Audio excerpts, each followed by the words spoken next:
and this is Revelation Part 1. We have made it clear that our analysis of Allah's book is based on the understanding that the text is divided into two basic units: the book of messengerhood and the book of prophethood.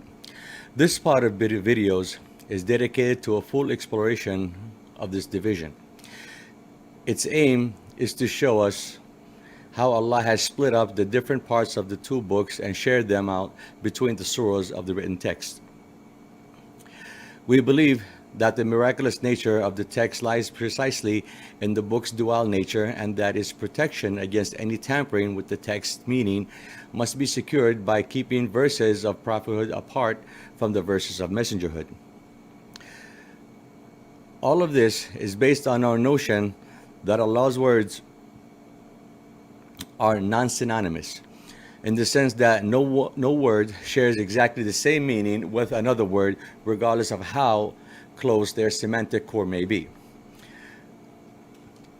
This point will be demonstrated by a detailed comparison between verses that are believed to contain synonymous words. The semantic differences between these words will be shown by an analysis of their specific location and concrete context within a surah.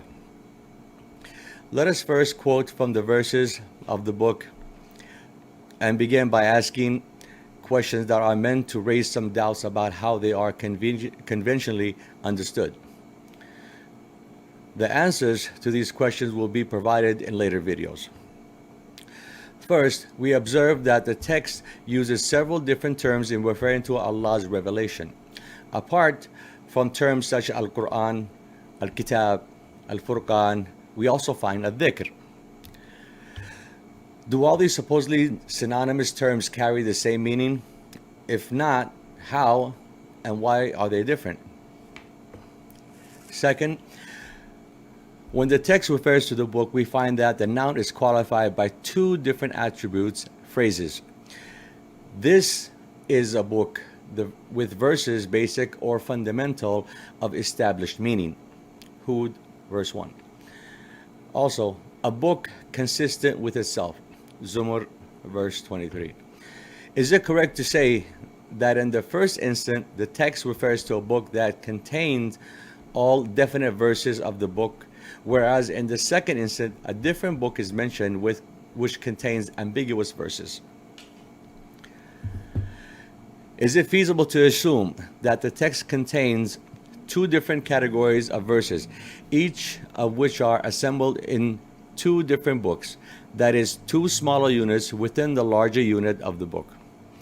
Third, we observe in the following verse that the term Al-Quran is juxtaposed with the term Al-Kitab, connected by the conjunction wa, and. The verse says, ALR, Alif Lam Ra, these are the ayats of revelation, Al-Kitab, of and a Quran that makes things clear. Al-Hijr, verse 1. Ambiguous, that is, inconclusive, enigmatic, or indefinite, because its meaning are kept in a state of eternal indeterminateness until the last hour. Hence the opposite term, definite, connoting explicitness, clearness, and exactness. It does not convey the meaning of perfection. Are we right in saying that two words in the divine text cannot be juxtaposed unless they are purposely thought to contain different meaning? If so, is it not logical to assume that the term Quran adds something different to the term Al-Kitab first mentioned? In the text, it is said that Al-Kitab is guidance for the pious, Baqarah 2, whereas Al-Quran is guidance for the people, Baqarah verse 158. Does this not indicate that the divine message is intended for two different groups of recipients? Of the two, people is certainly the more generic term, as it includes both pious and non-pious persons, whereas addressing the pious excludes people who are not religious. Is it right to infer that since Al-Quran means guidance for the people, referring to both religious and secular people. It cannot contain verses that addresses issues of religious practice. If that is correct, to what exactly does the Quran refer? A clue is given in the following verse.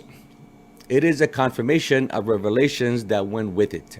Yunus, verse 37. The Quran is a confirmation of what went with it. But what does the phrase "what went with it" mean? Does it refer as the traditional exegetes thought when they rendered it as what went before it to the Torah and the Gospels? This would imply, to the greatest delight of some Jews and Christians, that the Quran was revealed only in order to confirm previous scriptures. Or does it instead refer to the fact that Muhammad's prophethood in 7th century Arabia was supposed to confirm a new legislation, different from the Torah and Gospel? If so, what was the new legislation that Muhammad was asked to confirm by the Quran? Two important terms in this respect are spirit and soul. The verse says, "Prophet, they ask you about the spirit. Say, the spirit is part of my Lord's domain, Amr Rabbi. You have only been given a little knowledge." Isra, verse 85. Also, it is God that takes the soul of men at death. Zumar, verse 42.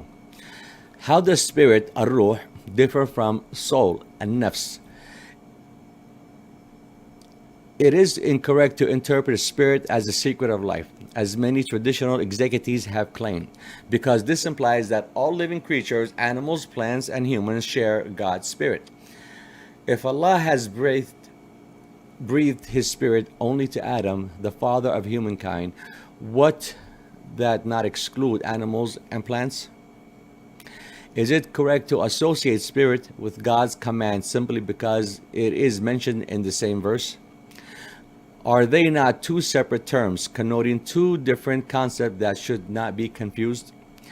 The traditional exegesis not simply err here because it did not fully engage with a thorough study of the term spirit. To simply define it as secret of life simply to be highly inadequate, given the depth and complexity of this term. But if spirit is different from soul and command, what exactly does it mean?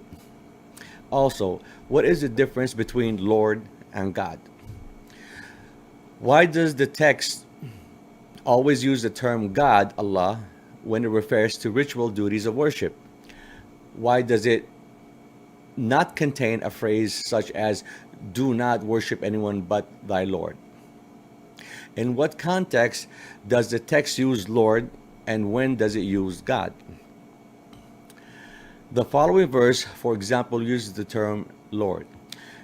Revealingly, it does not command a specific ritual but a decree about general human behavior. Here it is. Thy Lord has decreed that you worship none but him, and that you be kind to parents. Whether one or both of them attain old age in your life, say not to them a word of contempt, nor repel them, but address them in terms of honor. Isra, verse 23. Does the verse state a decree that contains objective reality unrelated to the human mind? Is this a command that human beings can fulfill regardless of their actual mindset and behavior? On a different topic, why in the traditional interpretation of the following verse was a descriptive negation, "nobody touches," changed into a perspective negation, "none shall touch"? The verse says, "This is indeed a Quran most honorable, and a book well guarded, which none shall touch but those who are clean." Waqa'ah, verse 77-79. How could the traditional exegetes ever say that the phrase "those who are clean" refer to the pure and sane, thereby excluding menstruating women, women in childbirth, and people in a state of major ritual impurity from being allowed to touch the Quran? Do these verses really refer to a written copy of the Quran written down by a human being on a piece of wool wood or camel skin or recorded on a tape? Is this really the rule, not to touch a copy of the Quran in a state of impurity? If not, what could be the alternative? We will find out in Revelation Part 2.